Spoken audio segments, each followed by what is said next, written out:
Good morning. Do I need to face this way too? For our friends, you got the cool spot. The breeze is blowing out there. Tell you, I've lived in Brisbane for many, many years of my life. But when I drove into the driveway just now with my family, it felt like I was coming to Fiji. Like I don't know, the yard here feels different. It feels like Fiji.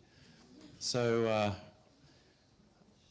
I'm excited to be here and to share the word of the Lord with you. I hope you have a Bible this morning. We'll look at some passages in our book, and there'll be some things on the screen. And so when I was asked to come and share, I said, Jesus, what do my friends need to hear? And I didn't get an answer. But I got a text message from my brother who said, the Fijian people like the straight word. Is that true? Amen. Last night, I got an answer. And this morning as we were praying in that back room there, your elder said to me, our church has been fasting and praying for your message. I want to thank you because we are in a spiritual time. And that time has spiritual battle. And it's a battle that can't be fought with the internet. It can't be fought with books. It can't be fought with programs.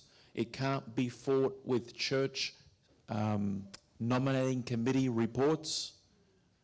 It's a battle that is only fought, according to Jesus, through prayer and fasting. So I want to thank you. It's sad to say this, but it's rare within our churches to hear the church talk about fasting. I want to thank you.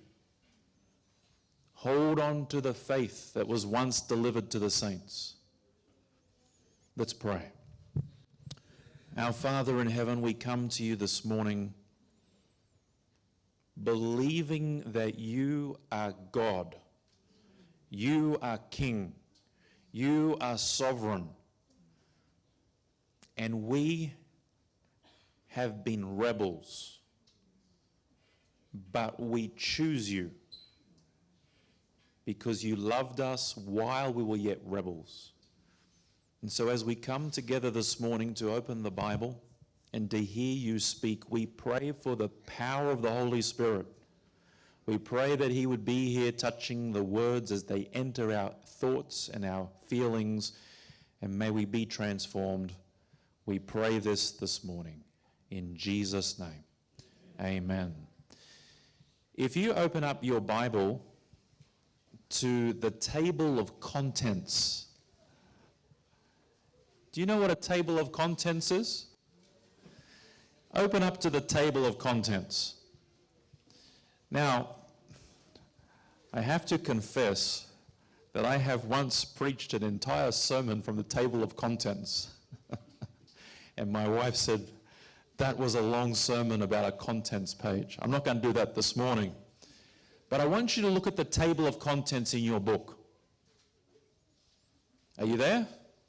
Do you know what a table of contents is? It's the first page. Normally, well, not necessarily the first, but it looks like this. This is a challenge for me to hold a Bible and to hold a microphone. Here we go. It looks like this. Can you see that? What do you see on the table of contents? All the books of the Bible. How many books are in the Bible? Don't answer this if you are older than 10. If you're younger than 10, how many books are in the Bible? 66? Is that what you said? 66? If you said 66, you are correct. Do you know that in the Bible, there are 66 books, and each of those books by themselves is like a book. So here's one book, here's another book, there's two books, here's three books, and you get 66 of those books together, and you stitch them all together, and you get this thing called the Bible. And Bible is a Latin word which means library. It's a collection of books. So when you walk around with a Bible, you are carrying the library. And in that library, there are two rooms. There's the room called the old room. And then there's another room called the new room. All the books in the old room are talking about the day when Jesus will come.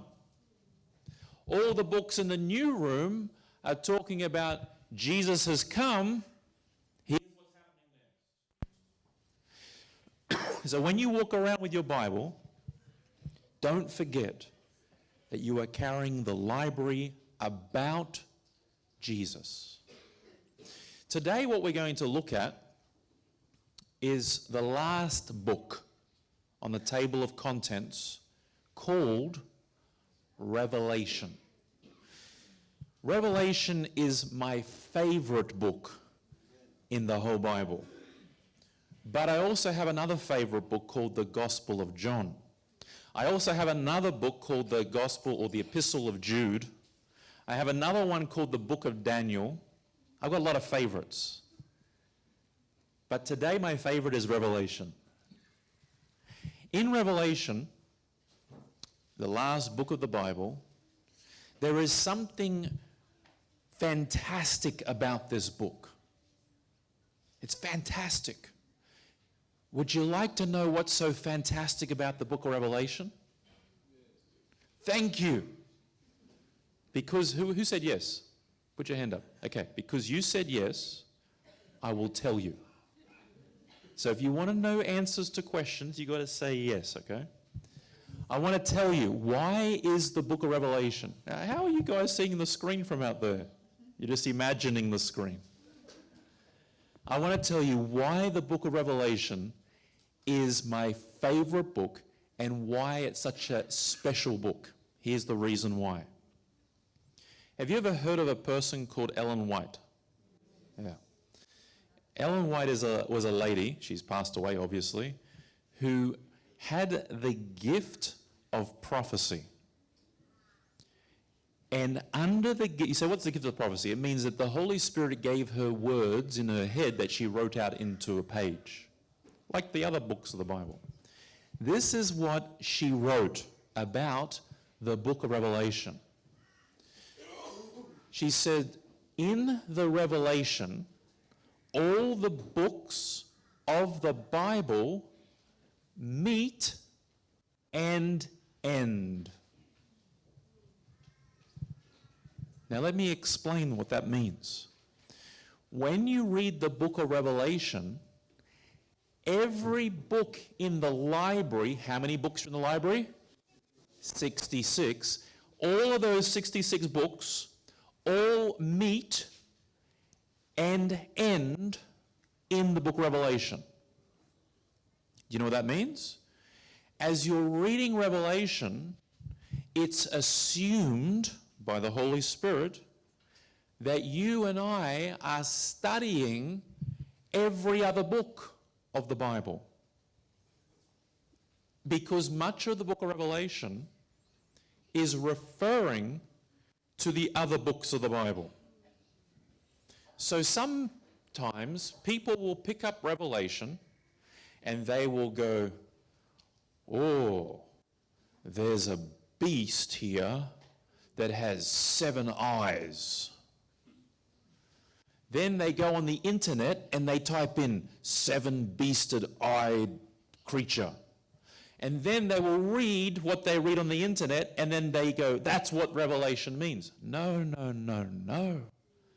Revelation is taking its story from where? All the books of the Bible. When we read in Revelation 13 about fire falling down from heaven, Or go on the internet, they will tell you it's the nuclear war, fire falling from heaven like it happened in Nagasaki. Well, that's a good picture, but it's not in the rest of the Bible. You see, in the Bible, there's a book called 1st and 2nd Kings, 2 books in our Bible. In the original Hebrew, it was 1 book. And in that book, it talks about how there was a time that there was a prophet. A what?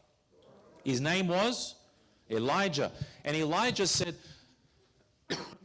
hey, everybody, we're going to have a test here one day to test who is the real prophet of God. Because there was Elijah and there were the prophets of Baal. And Elijah said he's the prophet of God. The other prophet said the prophet of Baal. And the people of Israel were worshipping Baal and God.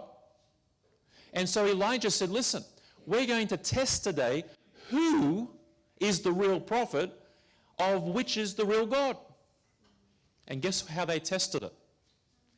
Whichever prophet can call down fire proves that that prophet is God's true prophet. In Revelation 13, we have the Bible calls it the false prophet, saying, I've called down fire in the sight of everybody. So is that talking about nuclear bombs being dropped from the sky? No.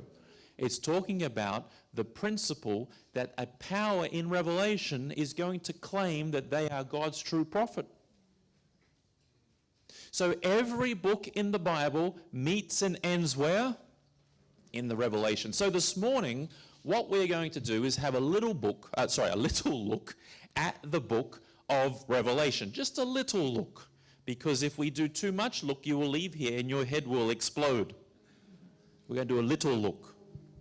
So I want to take you, I picked up the book of Revelation when I was 23 years of age, and I started reading it when I was not a believer in the Bible or a believer in Jesus. And it was the first book in the Bible I started reading. And as I started reading it, my head started to spin. Because I thought, what kind of crazy book? Raise your hand if you have read the book of Revelation. Okay? What's the crazy stuff in the book of Revelation if you were not a religious person and you read that book? What sort of things do you think would be crazy? Huh? 7 last plagues are crazy. Okay. What else? The beasts, they're crazy. Why are the beasts crazy, by the way? Because there's no such beast. Have you ever seen a 7-headed beast? Have you ever seen a beast coming up out of the ground that 1 foot looks like it's a bear? Its body looks like a leopard and its mouth looks like a lion. Have you seen that? No, it's crazy. What else looks like crazy in Revelation? Dragons. What else? Did you read the part about the scorpions that look like they've got women's hair? Have you read that one? What kind of craziness is this? So, when I started reading this book, I'll tell you the conclusion. I became a Christian. No amen? Okay, fair enough. I became a Christian and a Seventh-day Adventist Christian. Okay, good. Now, that was when I was 23. I'm older than that now, much older. For 24 years, I have been a follower of Jesus by his power and his grace. But in those 24 years, I have had a secret dream. I have wanted to go to the island of Patmos. Not because I'm a pilgrim, not because there's some holy blessing, but because I wanted to see and the place that this book was written. This book has changed the history of the world and continues to do so. And so, a couple of months ago, I got the chance to go to Patmos. It was a blessing. And I want to show you a couple of pictures. We woke up, I was there with a couple of other pastors. We woke up, we're in Turkey, and we woke up at 3:30 a.m. to go down and hop on the boat. And the boat ride took 4 hours. 4 hours. It's a long boat ride. And this is after 3 hours and 40 minutes, this picture, because all the rest of the pictures are all dark, because it's rain, it's no sun. When I was sitting on that boat, I felt sick, seasick. And I was almost tempted to start complaining about, oh, I'm hungry because I haven't had breakfast, I'm on the boat, rocking. And then I remembered where I was going. I was going to Patmos. Patmos is about 50 kilometers from where the coastline is in Turkey. And the boat today takes 4 hours. But that's a diesel engine. You've got boats in Fiji, haven't you, that go off to the islands? You get on a boat, the big diesel engine kicks in and you sit back and you take your coconuts or whatever you take, your taro, and you go across to the other island. After about 2 hours on this boat, I was getting tired. I was like, I want to get off this thing. But then I remembered there was a man called John. And John didn't have a diesel boat. They had rowboats with maybe a sail. And what took us 4 hours, it's a long time, took them days. But in the morning as the sun came up, I could see in the distance, that's Patmos over there. And this is getting closer to it.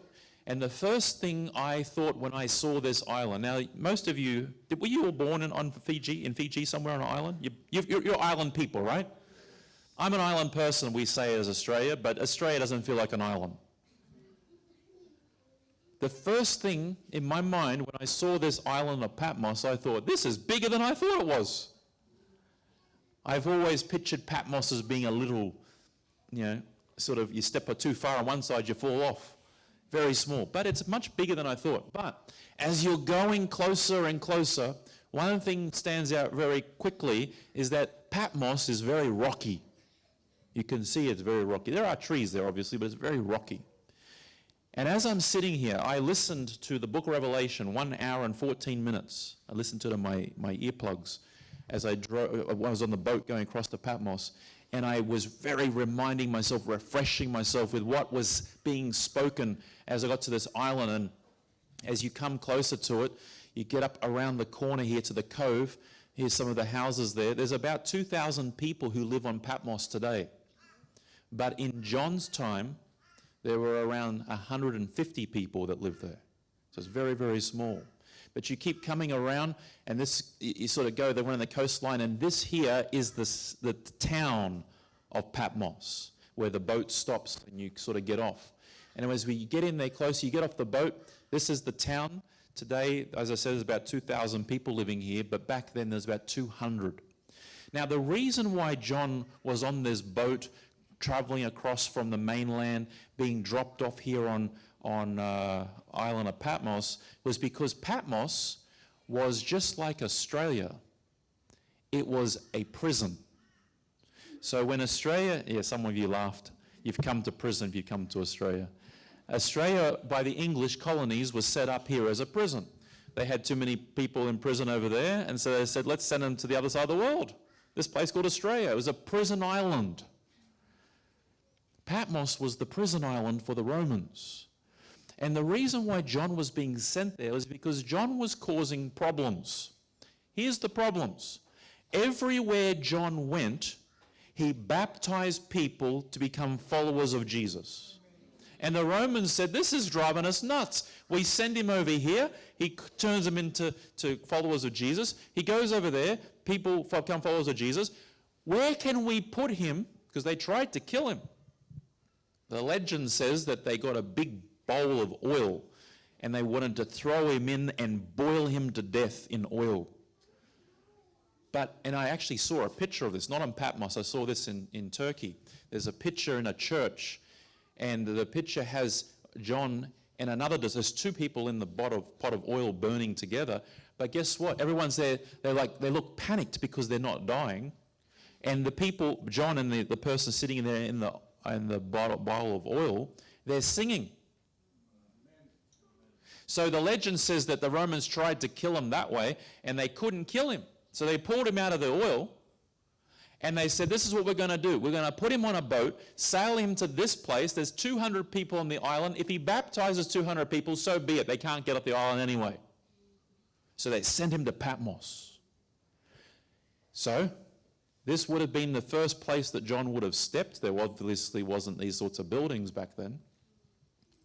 And the story that we were told by the locals is that John did what John did best. What is John known for in the New Testament?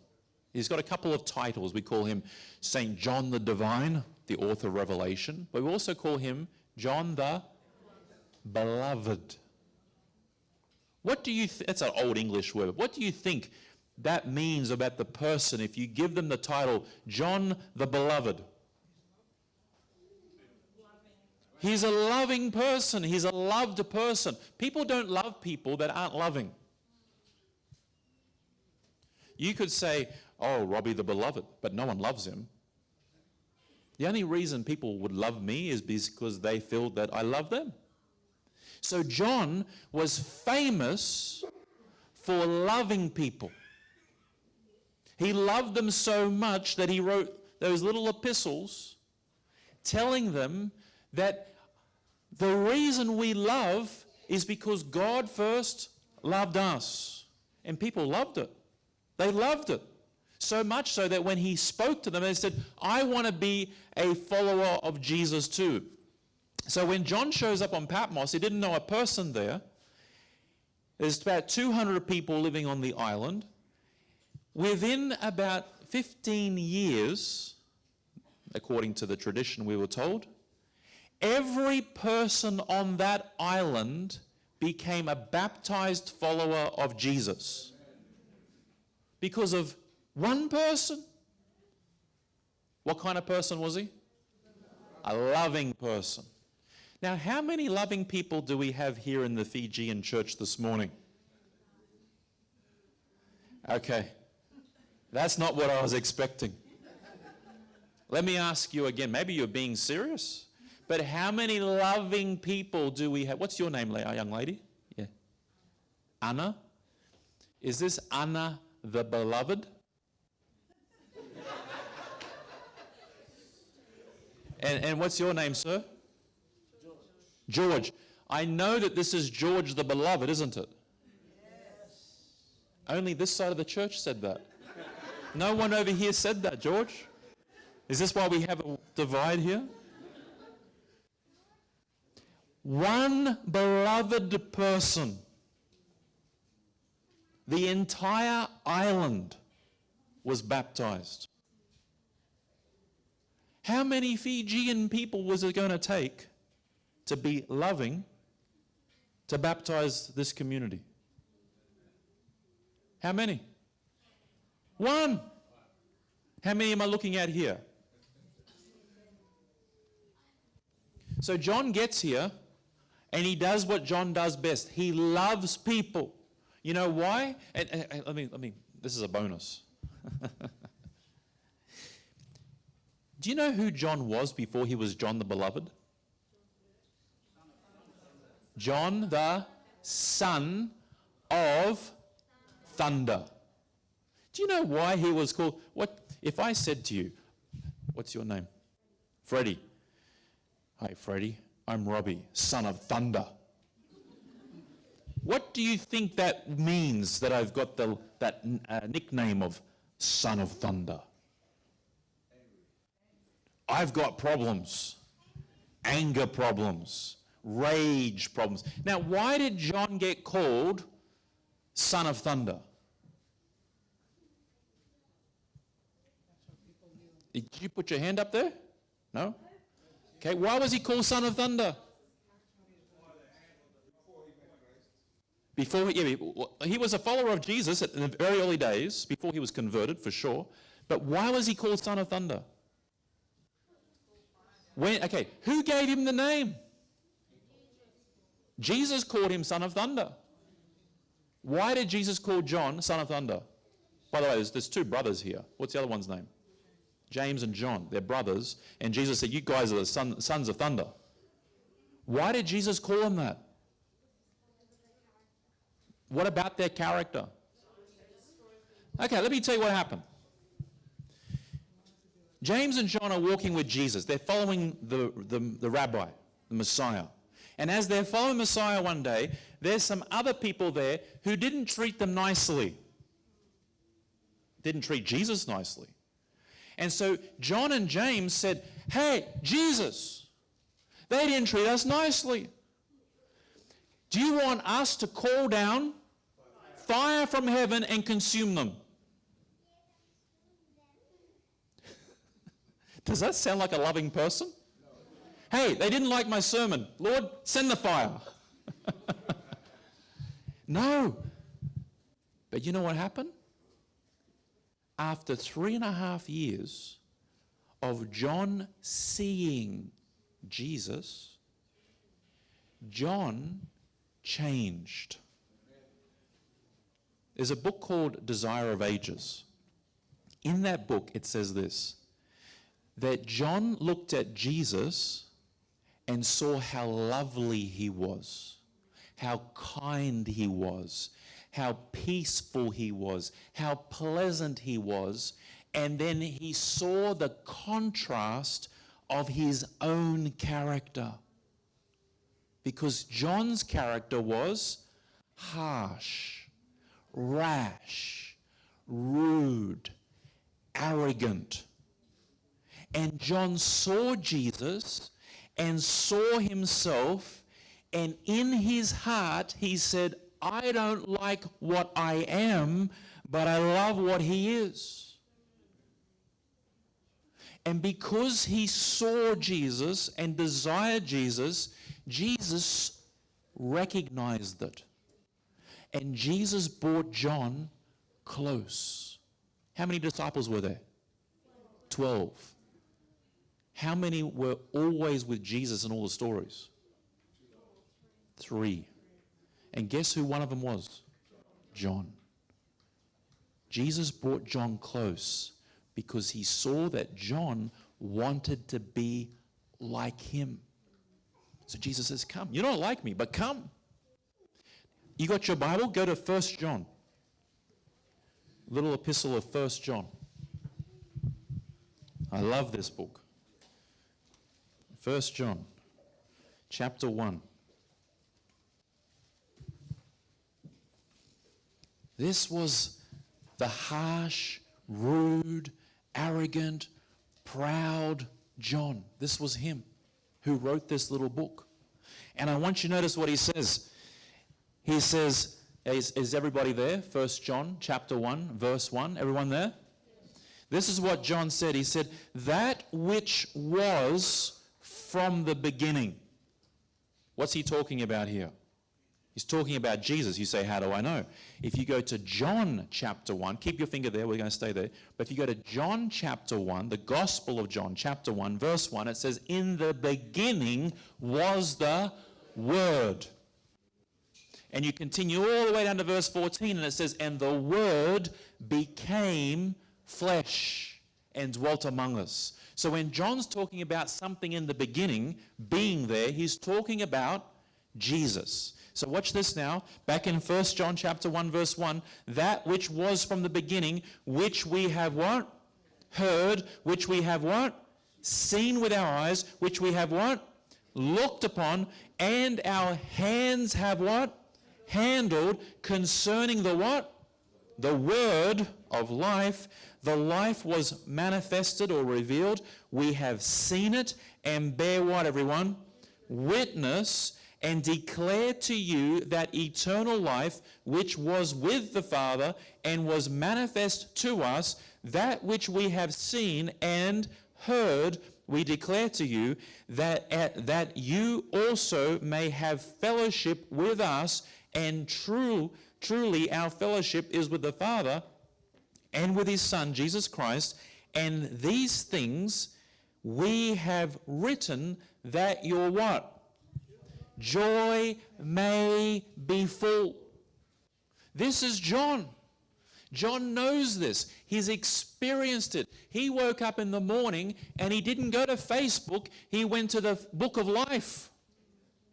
He woke up in the morning and he didn't turn over to WhatsApp. He turned up to who? The King of the Kings. This John, he knows Jesus. His eyes have seen him. His ears have heard him. His hands have handled him. He knows Jesus. And not just he knows Jesus, Jesus knows him. Notice what he says next in chapter 2. You're in chapter 1 of 1 John. Go to chapter 2. Notice this. He says this, my little children, speaking to us in the church, these things I'm writing to you that you do not what? Why? Because sin, go to chapter 3. Go to chapter 3 and look at verse 4. Chapter 3, verse 4, it says, whoever commits sin commits lawlessness, and sin is lawlessness. What is this talking about? If we go down this sin path, what we're choosing to go against who Jesus is. And John says, no, come to Jesus, come to Jesus. And notice what he says in verse 1 of chapter 3. It says, behold, what manner of love the Father has bestowed on us, that we should be called who? The children of thunder. No, children of God. Jesus and John were like this because John wanted to be like Jesus. So John shows up on Patmos. There's 200 people there. And in a few short years, every person on that island is a follower of Jesus. Because John couldn't shut up. That which I've seen, I have to tell you. That which I've heard, I have to tell you. That which I've handled, I have to tell you. I have to tell you that I am loved, and because I'm loved, I love. The whole island became followers of Jesus. Incredible. So I ask you again, my brothers and sisters in Fijian Adventist church here, how many beloveds do we have in this church? God needs one.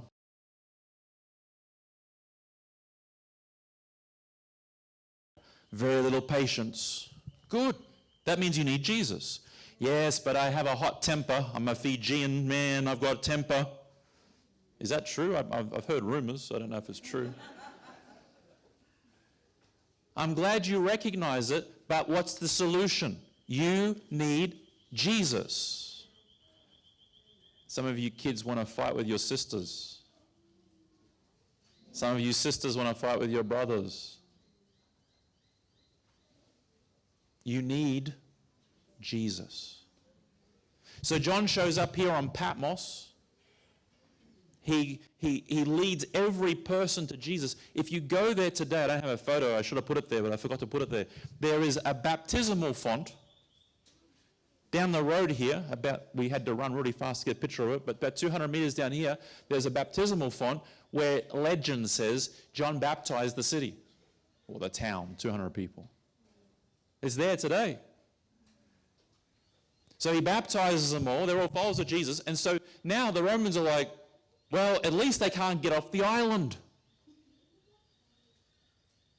So John's sitting on the island, he's living his life, ministering to the needs of the 200 people there in Patmos. But he still needs to spend time with Jesus. So John explores the island, finding a quiet place to pray and talk to the risen Savior who's in heaven. And if you go, it's about 2 kilometer walk up a big hill. You can see the hill in the background there. It's about 2 kilometers around there up that hill. You come to this hill. So the town is down here now. And this is the hill that we just saw in the photo. This stuff wasn't here when John was there, obviously. But if you walk down here, today this is known as the, not the Basilica. Anyway, it's the Church of the Apocalypse. That's what they call it. Apocalypse means revelation in Greek. So if you walk down here, this is the entrance into what they've made a church over it. This was never there when John was there. This was all just wild hills and nature. But John found this spot looking down over the town. And the story is that as he would minister there all day, every day throughout the week, he would find time to come up every day up to the top of this mountain where he would spend time talking to Jesus, the risen Jesus. And if you go through here, you come to this. They've made a door here now, but there never was a door. And if you go through this door here, this is the cave. They've built a church over the cave now.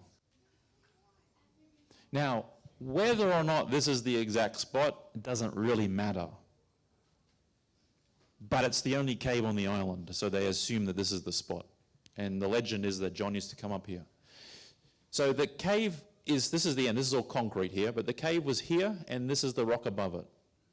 And so John comes up every day, according to the story, and he comes in here. You can't quite see, it's a bit dull, but in here it looks like there's two worn areas in the stone where knees have been kneeling. That's what it looks like in here, behind this. John would come to pray. Now, whether this is the spot doesn't matter to the story. We know that John prayed.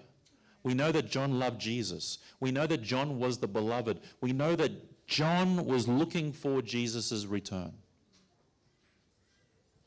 So John is in the cave and he's praying. And the story, this is a 2,000-year-old legend, or 1,900-year-old legend. The story is that John was here kneeling when he heard the sound of thunder. And this was the receiving of the book of Revelation. Now, if you go to Revelation chapter 1, I want you to notice what the Bible says here. John is sitting there. Now remember, who's John? He's the beloved. Who was he? Son of thunder. How did he be changed? By being with Jesus. He's here praying. He is the last of the living disciples and apostles. Everyone else has died. They're all dead. Paul's dead. Peter's dead. Thomas is dead. Andrew's dead. They're all dead. They've all died a martyr's death. They tried to kill him. He was boiling in a vat a couple of months before, or years before.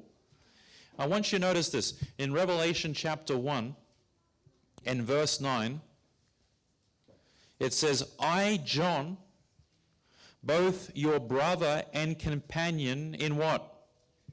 Tribulation. That means difficulties.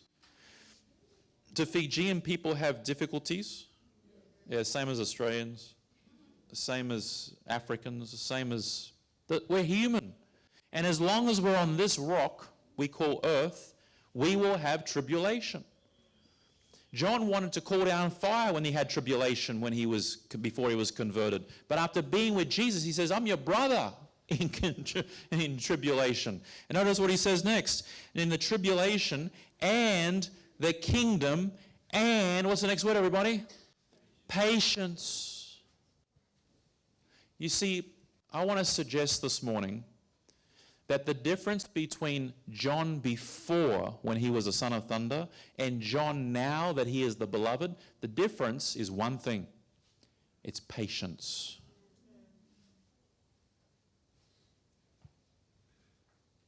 We don't have patience. I'll prove it to you. Go through the drive-through and there's 10 cars in front of you. And the car, 10 cars in front, you can see. And the person is reaching out to pay and they drop their coins. And the coins go down on the ground, running. I guarantee you want to know if you have patience or not? See what sort of words start coming to mind. Oh, that stupid person. What that? Hurry up, I'm hungry. What? We have no patience. Or stand in a line at the bank. Stand in line for lunch. We have no patience, and yet John says that he is our brother in what's the first thing he says? Tribulation. What's the next thing he says? The kingdom. And what's the next thing he says? Patience. We need patience. The thing that changed John was patience. In fact, look what John says here. Go to Revelation chapter 12. Sorry, you go chapter 12 first. Let's go to Revelation chapter 12. And notice what he says here. No, I said 12, didn't I? I mean 14. 14 verse 12. Go to Revelation chapter 14 and look at verse 12. Everyone there? Look what John says. Here is the what? Patience of the saints. Do you know why he's saying here is the patience? Because in the previous 6 verses is the last warning to the world, the 3 angels' messages, and the last warning says, don't take the mark, don't take the mark, don't worship the beast, don't worship the beast. And it says, here's patience. So patience is seen in the context of the tribulation. Notice this though. He says, here is the patience of who? Sons of thunder. No? Saints. Here are those who keep the commandments of God and have the faith of who? Of Jesus. Now, I want you to go to one more verse. Go to James, the gospel, well, the epistle of James. It's pretty much a gospel, but let's go to the epistle. James chapter 1. James chapter 1. Can you see that something changed in John? He was like this, but now he's like that. And he says, I have met Jesus. I've handled, I've seen, I've heard, and it's changed me. I'm beloved now. And so here's the question we're going to leave ourselves with this morning. Do we want the change that John experienced to be our change and our experience? Okay, that's 5 of you. Do you want the change? How about you out there on the deck? All right, good. Making sure you're still awake. You're not eating out there, are you? Good. Wait for us. We want the change, don't we? We want to be known as Robbie the Beloved, which means that people love us. Why? Because they see something in us that they want. And that something is not a thing, it's a him, and him is Jesus. So watch this. We all say we want it. We all say we need it. But I want you to notice this, my friends. In James chapter 1, in verse 1, it says, James, a bondservant of God and of the Lord Jesus Christ. The word bondservant means slave. A slave is someone who has no right. They've given up their right. Well, in our case, we give up our right to Jesus to be his slave. That means he is our master. He says go, we say yes, sir. He says come, we say yes, sir. He says give, we say yes, sir. Today we're not slaves. We're servants because we feel that's a better title. Because a servant gives us some sort of independence. The master says this, we say how much. And if we like how much, we'll give. He says go, we'll say how far.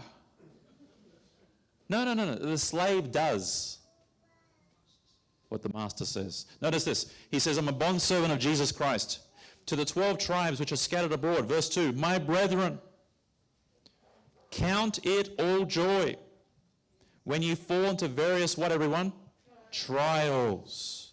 When I first read this, I was not a Christian. And I was reading through the Bible and I thought this guy took drugs. Because what kind of crazy person starts counting out happiness when they're having troubles? But he says count them out. And when it says count it all joy, do you know what this literally means in the thought behind the text? It means this. My condition right now is trial. That's my condition. And here's what I'm called to do. I'm in trial. But count. Well, I'm born. I've got the feeling of pain, so I'm alive. I ate last month. I still can see. You see what I'm doing? What am I doing? I'm counting out the joy in the trial. You know what we do? We count how many trials we've had to add to this trial. I'm in a trial right now, I'm being persecuted, and it's just like what happened to this person, and this person, and then we keep a list of all the trials, not a list of all the joy. And so James is saying, listen, count it all joy when you fall into various trials. Why? Look what he says, everyone. He says this. He says, knowing that the testing of your faith, what's that next word, everybody? 2 words. Produces, say it with me, patience. What was the difference between John, when he was a son of thunder, and John, the beloved on Patmos? What was the difference? He found patience. How do you get patience according to this passage? By going through trials. Now, you know how you all said you want to have patience? What you're really saying is, Lord, let me grow through trial. And then, notice what the passage says next. It says, knowing that the testing of your faith produces patience, but let patience have its perfect or complete work, that they may be perfect and complete, lacking what? Nothing. When we get to Revelation, in that final scene of John's life, he's an old man, but he's found the secret. The secret is being with Jesus. With Jesus in the trial, with Jesus in the joy, with Jesus in life, with Jesus in death. Doesn't matter, we're with Jesus. And that's why when you come to the last scenes of Revelation, come with me, we're going to finish up here, Revelation 22. When you come to the last passages of the book of Revelation, this is why John says this and writes this down.